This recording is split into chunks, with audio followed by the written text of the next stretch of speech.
You are listening to the Two Chumps Football Podcast. I'm Chad Wilson. That's Emil Calamino. And Emil, we are full bore into midweek MAC football games. That's how fast this thing is traveling along. So we're catapulting here to the end of the college football season. We are dead set in the middle of the NFL season, and we need someone to help us in college football because all of these transitions have really done a number on us. Hey, we're kicking ass in the NFL, so we can't complain. You can't have it all, as they say. Isn't that right? We can't. Well, I was doing a little digging. Last year, I was like, okay, this has gone really sideways for us this season. So I pulled out our college football records last year.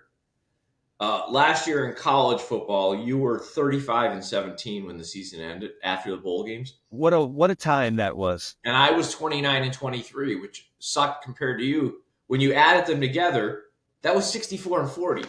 That's not this season.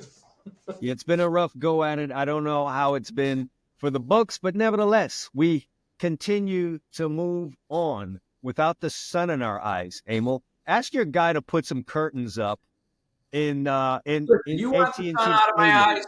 No. I wasn't talking about you.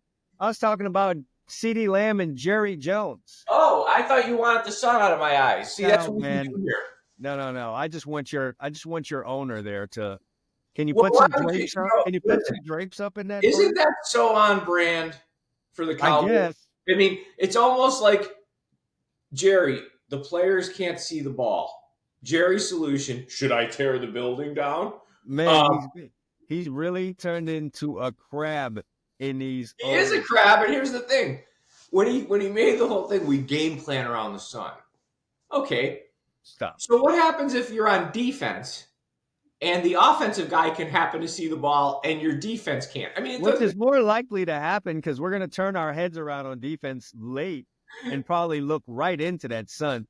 Yeah, Jerry, you missed on that one. Anyway, if this is your first time joining us or you've been coming for a while and you haven't figured out where that subscribe button is, go ahead and find that and mash that thing so that you don't miss out on the next episode of the Two Chumps Football Podcast. Listening to us on YouTube, hit the bell, man, so you can get notified. You don't want to miss out on these things, especially when we start talking NFL picks around this place. All right, with no time to waste, Emil, because time is very precious, talk about how we did in college football really fast, and then we can get into... normally my wife would try to throw me into a depression. The other day she goes, a basketball commercial came on. She goes, it's not going to be long that all you have to watch is basketball. And she knows, like, of all my sports, like, I can watch the end of a good game, but I'm not sitting there for 3 hours watching a basketball game. No, because the only thing that matters is the last part of that fourth quarter. That's it, right? So I said, wait a second. I said, the NFL's not over till early February. Yeah, how about that? She's like, well, college football is pretty much, and I'm like, that's okay. I might want the college football season to end. And where I'm going with this is our weeks have been consistently, you've had a few weeks in there you did okay, but it's just this year we can't get it straight. Okay, you took a complete collar last week. Complete collar. Iowa State, I mean, they played drunk. I don't know what they were doing. What an abortion that was. Like, they could not stop them for anything. And this is a team that prides himself on defense, and Kansas is going up and down the field. Up and down the field. It was just... And usually Iowa State, if anything, is a solid defensive football team. They weren't last week. Then you had Vanderbilt, and I think I like them too, by the way. I thought that was a really good pick. And they surprised me, but maybe what we should be saying is not that Vanderbilt surprised us, is that South Carolina is pretty good. They have worked themselves into being quite the squad. So yeah, I mean, they're a solid football team. And then finally, NC State, again, that was a game. Your logic was solid. You figure Duke's coming in there. This is a perfect spot for NC State to rise up. I'm just going to clap my hands here and say good job by Manny Diaz picking his team up off the mat after a disappointing blowout loss ended up being against Miami. Good job, Manny Diaz. Yeah. So, you're 0-3, drops you to 14-19. So you need like a run here to get to 500. Me, I need a run and a half because my only winner, I had a winner, was Texas. That one I saw from a mile away Florida's Pretty on, easy win there for that them. was an easy. Florida's on their third quarterback. They emptied the tank against Georgia. It's, as you say, Texas is looking at the line, and They are. They've got numbers to cover. so. And then the game I lost, the next two, Texas Tech hung for a while with Colorado, and then kind of succumbed. It wasn't a horrible pick. I mean, a loser's a loser, but it wasn't like you didn't have a chance all afternoon. There was more drama, like off the field, in that game than anything else. They're throwing tortillas in Texas. Yeah, that's not good. The ball boy wanted to go up against all of the Sanders brothers for some reason. I'm not. I mean, I'm going to say something here. That kid from Georgia is a third round pick at best. The quarterback. Beck? Yeah. Oh, he's going in the first round. He's the next one, guys. Come on. Yeah, that game. I mean, Mississippi really, really dominated Georgia, and that surprised me. I mean, good for Lane. I mean, you seem to have figured one out there. Bad for me. I was 1-2, so I'm 12. By the way, I don't mean to cut you off here, but I think folks really got a chance to see the future for Lane Kiffin if he is staying in Mississippi, and I don't know otherwise. I think it's a great place for him. But Jackson Dart goes out after that first series, and the kid Austin Simmons comes in. I coached with his dad, and known the kid since he was yay high. And to see him blossom into what he is now, he is going to be absolutely probably the best that Lane Kiffin's ever coached, and that's saying something. So he got in there for a series and really worked them straight down the field against Georgia's defense, and it was like nothing. Pinpoint passes, walked straight down the field, got in the end zone, and you know what Jackson Dart did? Got his ass up out of that tent and got back on the field for 2 series of Austin Simmons, and you might not get back into a football game before. That might you might be Wally pipped.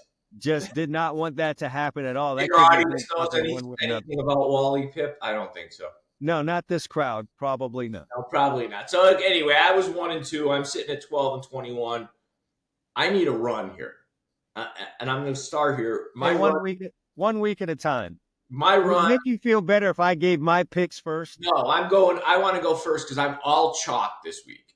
There you go. I have that time of year. It's that time of year. I have 2 teams looking at the line, and I got 1 team that's just pissed off. First team looking at lines here is Penn State. Okay.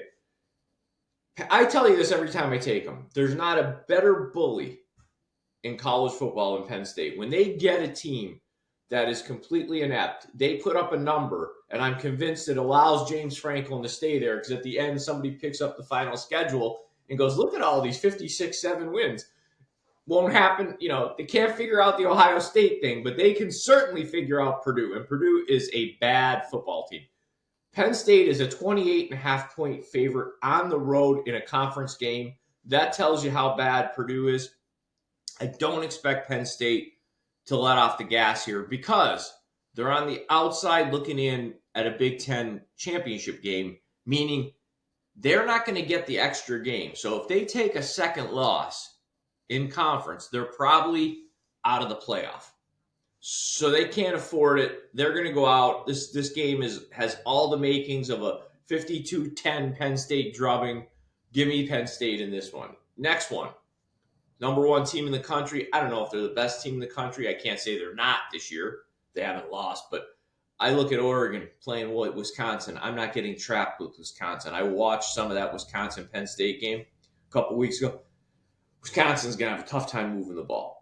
And if you're not going to move the ball, I know Oregon tends to get bored, but this isn't enough of a point spread.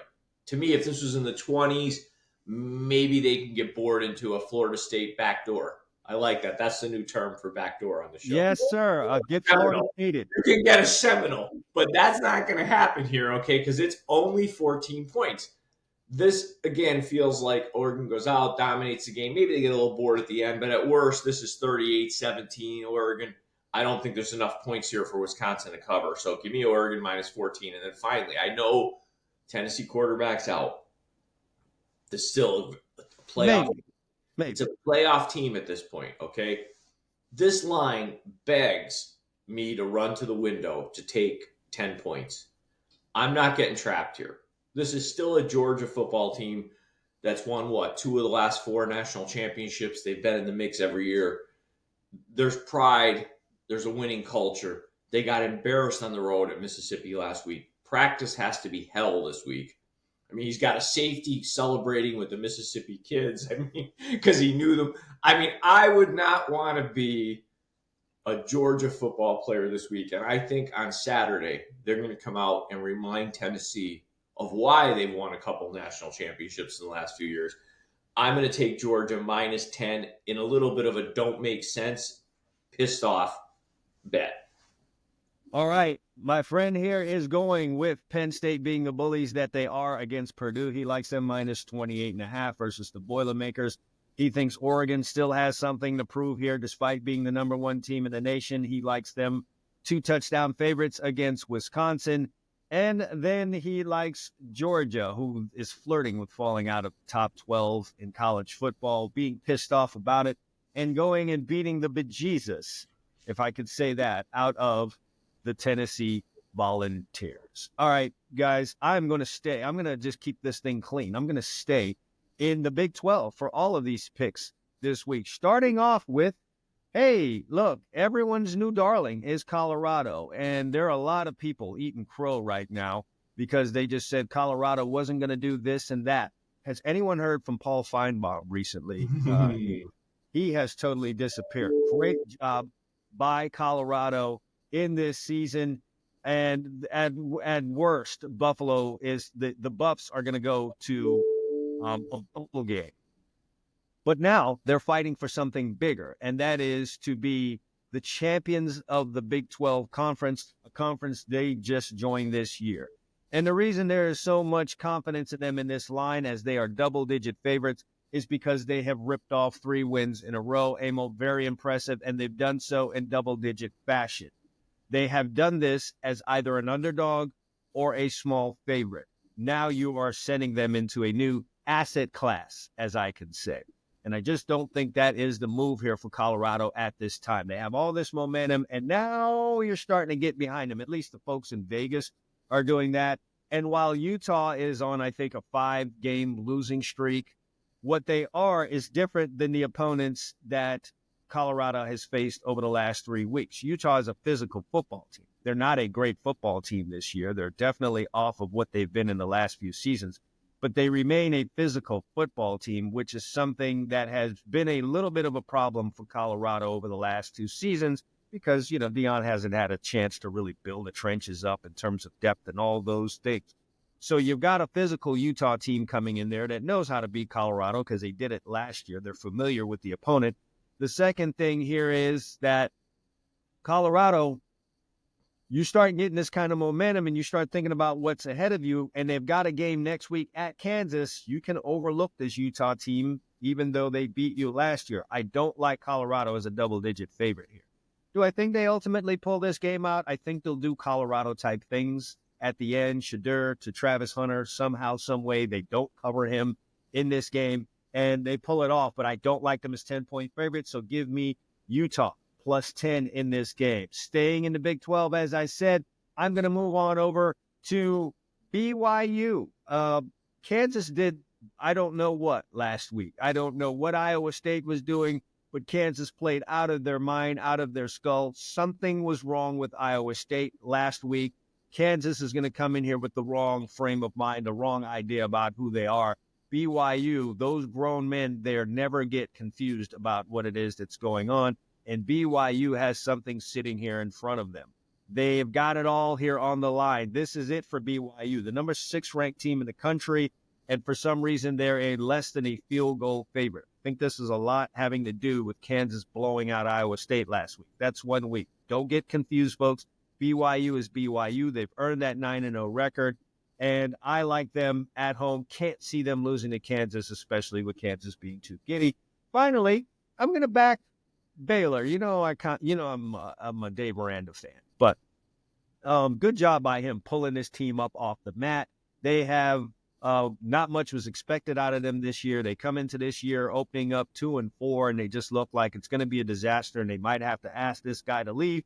And what does he do? They rip off 3 straight wins. I think they've got some momentum here, and I think they're to move against a West Virginia team that's kind of all over the place. They're a choppy ball club.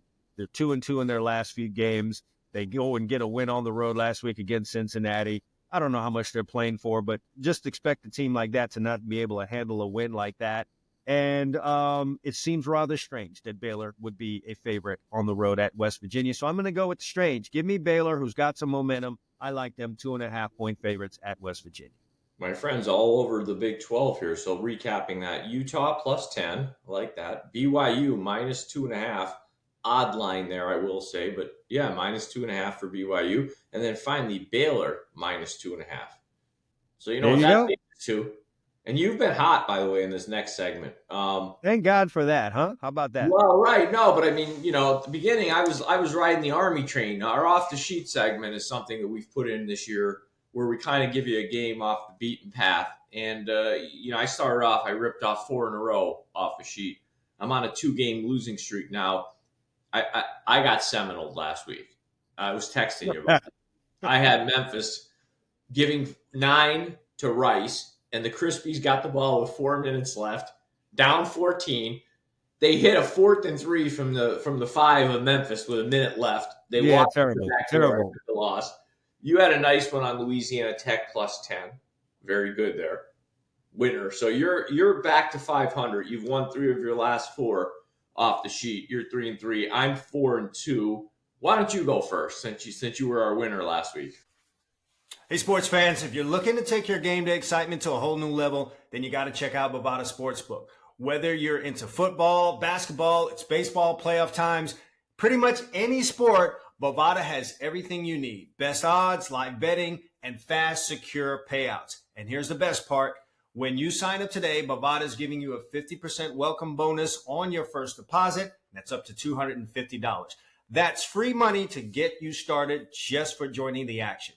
It's super easy to sign up, and they've got you covered with all the top games, player props, and more. Ready to bet, win, and repeat? Head over to Bovada and get in the game. Check out the link down in the description below, and let's go get those winners. All right, my off the sheet goes to the Mountain West, where I have dabbled in before. It's kind of been kind to me. I don't know if fading this team has been the best for me, but I think it's a good time to fade the Boise State Broncos as they head out to take on San Jose State. Boise State has been a bit of a darling this year. They've got a Heisman Trophy candidate, running back at Ashton Jeanty, and they have ripped off 7 wins in a row here, including a win last week versus Nevada. But I start feeling like there's too much attention being paid to Boise State here, obviously because of what Jeanty's been able to do this season. He's a tremendous running back, somebody that you and I talked about the Cowboys should really think about putting in their backfield next season. But nevertheless, a lot of momentum behind this team because of the attention around this one player. And this week, they're heading on the road to face a team who can certainly defend themselves, and that is the San Jose State Spartans. They have been kind of all over the place this year. Last week, they went on the road and got a win at Oregon State. And, you know, where you could probably catch a team being too giddy off of that, they have the blessing, I could say, of coming back home and being disrespected off of that win and being double-digit home dogs against Boise State. I think they're going to get super geared up for this. They're buoyed, if I could use that word, by what they were able to do against a former Pac-12 team, which is, even though that conference is gone, that's still how San Jose State sees Oregon State. And they feel like, well, how dare they do this to us? I think San Jose State is going to play out of their mind against this team. It's an opportunity for their program to be seen if they can knock off Boise State and Ashton Jeanty. And I think they're going to give a quality effort here. Boise State, I'm watching them struggle to beat Nevada last week, who's not a great football team. And I'm starting to feel like, the regular season thing might be getting boring for them.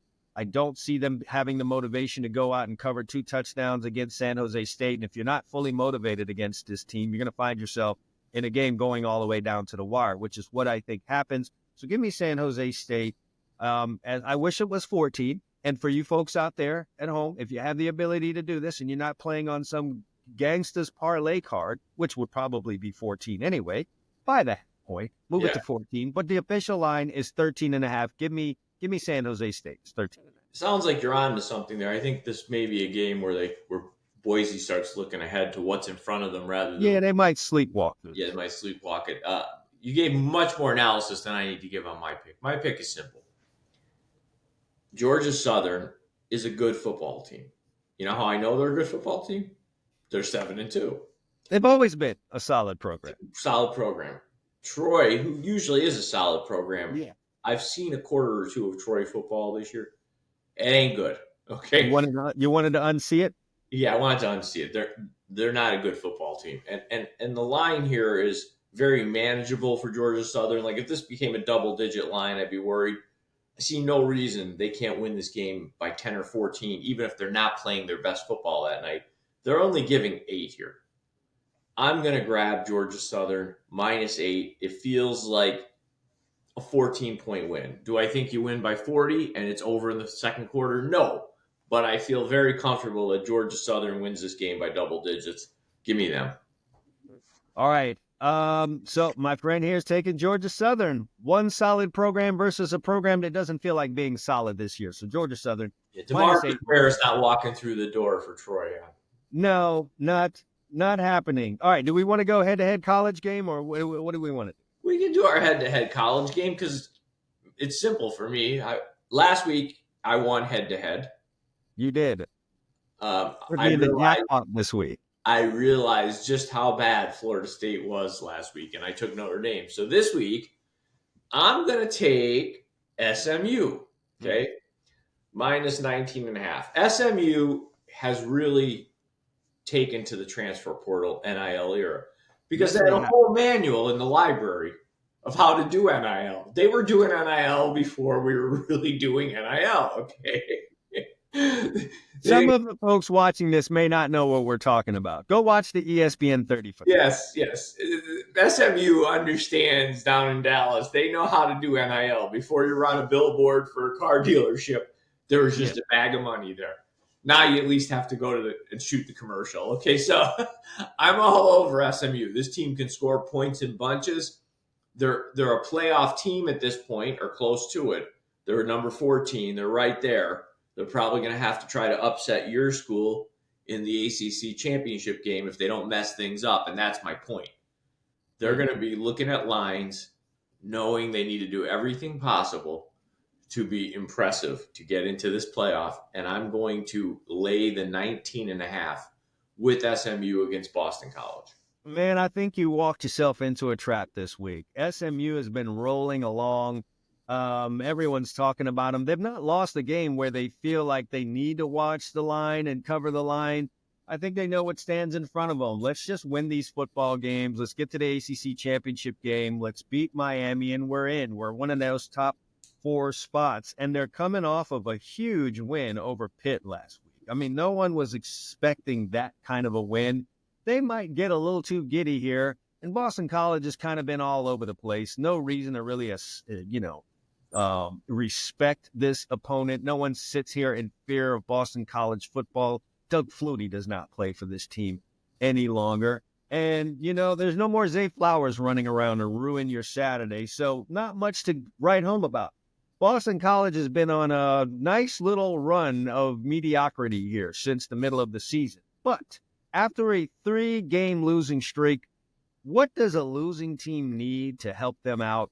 And they don't have a losing record, but they're acting like a losing team, and that is a victory. They knocked off Syracuse last week, so they feel a little bit better about themselves.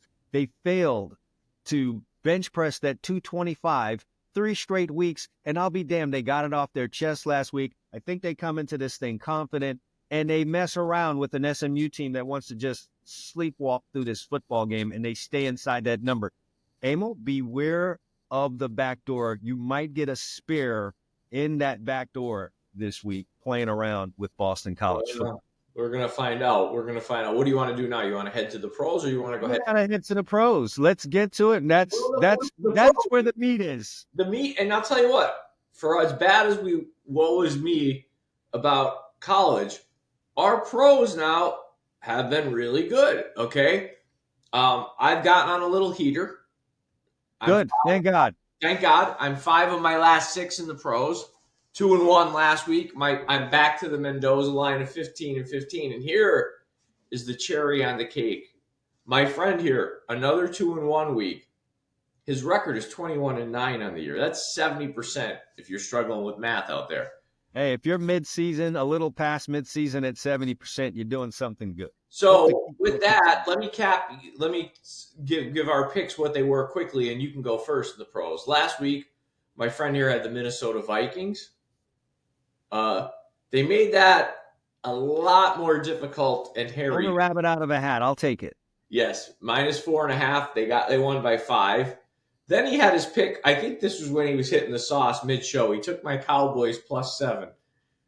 About end of the first quarter, a text comes in. Cooper Rush, what are you doing? Yes, and then he tells me this doesn't look too good. No. So, and then finally a pick that we both agreed on, the Arizona Cardinals, another win. Easy win. And I'll tell you what, odds makers have been doing them a favor the last few weeks. They really have, and the Cardinals quietly putting together a nice season, way more than was expected by most people. So you were 2-1. I was also 2-1. So I'll go backwards. My loser was Monday night. The Rams moved the ball plenty well on Monday night against the Dolphins, but every one of them resulted in a field goal. You don't win NFL football games kicking 5 field goals. Just doesn't work. So 23-15, that was my loser for the week. Then Texans, Sunday Night Football, I was beside myself texting this guy. It's 23-7 at the half. So I'm like, this is easy. At the end of the game, I'm holding my you-know-what, waiting for please kick the field goal, Detroit. Detroit ends up coming all the way back from 23-7, wins by 3. Fortunately, we're getting 3.5. It's a win. Couple things. The Lions are a monster. If you can throw 5 interceptions in a game, unbelievable, isn't it? Win the game. I don't know. They're a monster. And then I question what the Texans are to some extent. Because you're home and you get 5 turnovers and figure out a way to lose, it's a bad loss. And then finally, the Cardinals were my winners. So I was 2-1. Like I said, I'm back to 500. Go ahead. It's all yours. Stage is yours. All right, here's what I'm going with this week. New Orleans gets off the schneid. They're back into the win column last week. How did they get greeted? The people in Vegas decide to make them an underdog to the Cleveland Browns. To the fighting Jameis Winstons.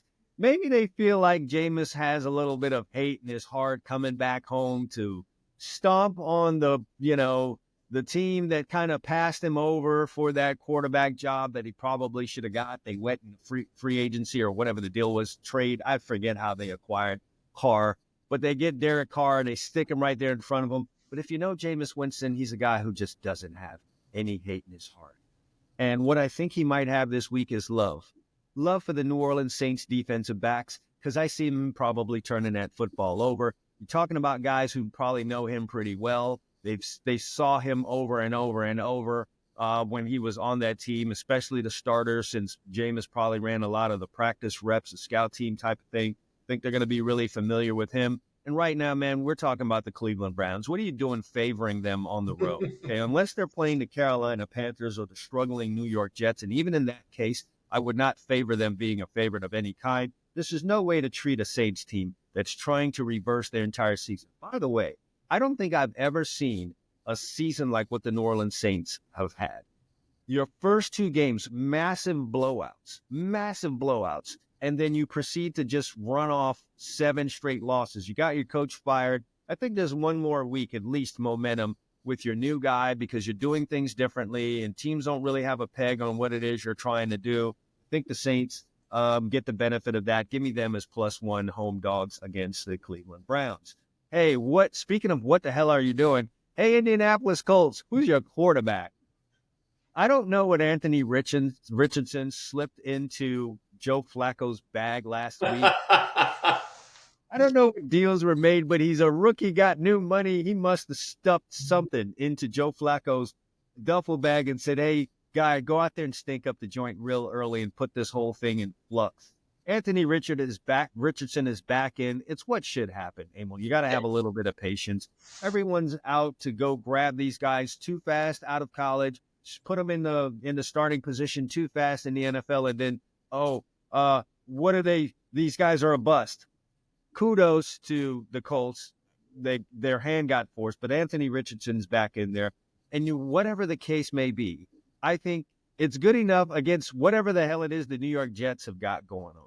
It's yet another week that I get to ride on whatever fumes they're on in Las Vegas, that they continue to kind of want to throw stuff into, like, treat the New York Jets like they're actually a good football team. They're not, folks. They're not playing good defense since Salah's gone. Aaron Rodgers is not what he used to be. It's yet another scenario. It's yet another situation where you've got a guy holding on too long. We've seen it time and again. Trust me and this guy doing this show have been around and watched a lot of football, seen a lot of guys come and go, and it's yet another one of those situations. I'm going to add Devontae Adams to that pack. I've been watching him run routes and get off the line of scrimmage. He's not that anymore, and he's still trying to figure out what it is they're doing in New York. The Jets are not favorites. They're not. And they're definitely not bigger than a field goal favorite. I'll take Anthony Richardson running around, and with the Colts are a solid enough football team to cover that number and get a win versus the Jets. Don't be surprised if that happens. I don't understand this next line.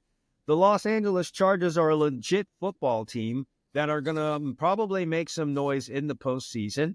They've got Jim Harbaugh there doing what Jim Harbaugh does, and that is win games and play solid defense and have a sound running game. And you know who doesn't do that? That's the Cincinnati Bengals. They can't run the football. They don't play solid defense, and they're on the road playing the Chargers. I don't like the Bengals in this contest. And I'm only asking the Chargers essentially to win this game. They're 1.5-point favorites. I think everything is in favor of the Chargers here. Bengals not playing good football. I wouldn't be surprised to see Joe Burrow turning over the ball here as the Chargers control the line of scrimmage, get a lead, and put too much pressure on that Bengals offensive unit. I like Chargers all the way here. Wouldn't be surprised if this is a double-digit win for the Chargers. Give me them as minus 1.5-point favorites. Summarizing, the fool's gold team of the year was the Saints, right? First 2 weeks of the year, people forget. Where did they have us? Bamboo. 2 of the 5 worst teams in the league. We didn't know how bad the Cowboys were. We do now. Yes. But the Saints are going to get on a winning streak, my friend says. They got one last week. They're going to get one this week. Saints +1 over the Browns. It's got the Colts +4 over the Jets. I'm with you. I don't know why the Jets are 4-point favorites. And finally, the Chargers, who I think are being really disrespected for all the reasons you said with Harbaugh and what they have there. Chargers -1.5. They just have to beat the Bengals, essentially. I'm picking against the whole state of Ohio this weekend in the You really are. I mean, good for you. I'm going to do something. This line surprised me, okay? First game I like is there's a big game, Ravens-Steelers. Steelers a bit of a surprise this year. We really didn't see 7-2 coming at this point. And Lamar has historically struggled in Pittsburgh. And they install the Ravens as a 3-point favorite. And the one thing, as you said on last week's show, we were talking, or a couple weeks ago, the Steelers play good defense all the time. It's just a trademark of Tomlin's teams. They play solid defense. These two teams truly don't like each other. This is not made up. This is two teams. They don't like each other. They get after each other. And the games all tend to be the same type of games. 16-13, 19-16. So you already have a game that's likely to be decided by a field goal. If they're giving you a field goal, we'll take it. I mean, if you're on the right side of the kick, if it works that way, you win outright. And if not, you're going to get a push. But, I mean, to me, this game feels like I got the Steelers playing really good ball at home, beat a good Washington team last week on the road, nice win. And I think the Ravens are, this is disrespectful to me. This game should be a pick. They're giving me the Steelers +3. I'll take it. Next, and I'm going to couple this. We're going to save some time. This is also my survivor pick for you guys out there this week, okay? This is the team that if you're in a survivor pool and you can use them, take the San Francisco 49ers. They're not losing to Seattle. You said something, here's a good 50-cent word, that was very prescient last week. You said, I think the NFC West will end up exactly the way we thought it would at the beginning of the year. It's kind of going to shake out that way. Rams are going to be a 500 team. It looks like Cardinals will be a little bit better. They'll probably end up 500 or slightly above. And at the end, the 49ers will likely end up on top. They're 5-4. They need a win. They can't relax. Seattle's the perfect team to come in. They're not a really good football team. And you're given 6.5. So you're under a touchdown. 49ers have to get it going here. And they're still, if they can get semi-healthy, this is still a team that's going to be a mother in the playoffs. And to get in the playoffs, you got to win these games. So they're not losing to Seattle. Give me the 49ers minus 6.5. Finally, I'm going big game hunting. In one sense, I respect the Kansas City Chiefs. They're the two-time defending Super Bowl champs, and they're undefeated. In another sense, I'm like, how the hell are they undefeated? I mean, this team has won games, which is part compliment and part backhanded compliment, because they've won games in every imaginable way. They've won games with pass interference calls. They've won games where guys' toes were on the line against the Ravens. Okay. Then last week, they look like they're going to take their first loss. Denver lines up for a 35-yard field goal. Bang, block. Okay? Which means you didn't block anybody. On a 35-yard field goal, you essentially have to let a guy run free because the kicker can pop that up like a sand wedge. You don't have to drive that ball. So they've won every way possible. I think it ends this week. The Bills are both of us preseason have the Bills winning the Super Bowl. And really, they've done nothing to disappoint. They've had a few close calls. They've played some choppy football. End of the day, what are they, 8-2? It's a really good Bills team. Addition by subtraction. They got rid of some guys. Everybody figured, the Bills are going to slip. They knew what they had there. I think this week, Kansas City's undefeated season comes to an end. I'll take the Bills -2. Summarizing things here, my friend is going to take the underdog in this fist fight that's going on in the AFC North this week between Pittsburgh and Baltimore. He's taking the Steelers as +3 underdogs in the game. He likes the 49ers to start moving in the proper direction, thinks the Seattle Seahawks are the perfect fit to have the 49ers start gaining some momentum. And he gets a 2-for-1 here because that's also his survivor pick this week. So if he likes the 49ers laying 6.5, well, he obviously likes them to win the game. And he's suggesting that you guys take that for the survivor pick. So make a note of that because he's already killed 2 birds with 1 stone here. And then finally, Emil, I don't know if you've seen this video, but there was a guy, I think it was on TikTok, and he says, if you have ever seen the videos where they do an unboxing where, someone receives something and they film themselves taking it out, he says he got his brand new Kansas City Chiefs jersey. It's come in for him. And it shows him putting the box down, unwrapping it, getting ready to watch the game, rips it open, pulls it out. It's a referee jersey. So my man Emil is willing to go against that and the Swifties and everything else. He thinks this team that has found every single which kind of way to win, which, by the way, was that left guard on the field goal team 107 years old because he collapsed like a folding chair. I've never seen anything like that. He can't still be on the team. Before we go off, I have to say something, and it's odd, and you've made this point many times, and we used to do a show which is more of a discussion format. I know we talked about this. I got to bring it up. You always say when you invite gambling into your game, you're going to get the questions that come along with. Of course, yes.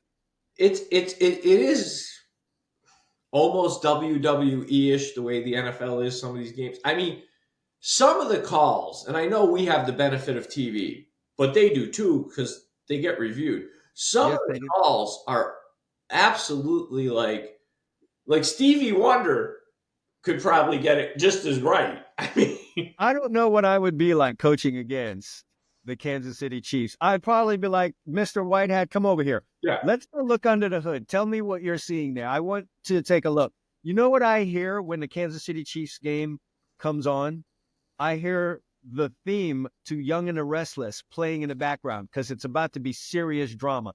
Emil, that left guard, the whole left side, I have seen stronger resistance from 10 roof homes in a flood in Haiti. I hate what I got from that left side.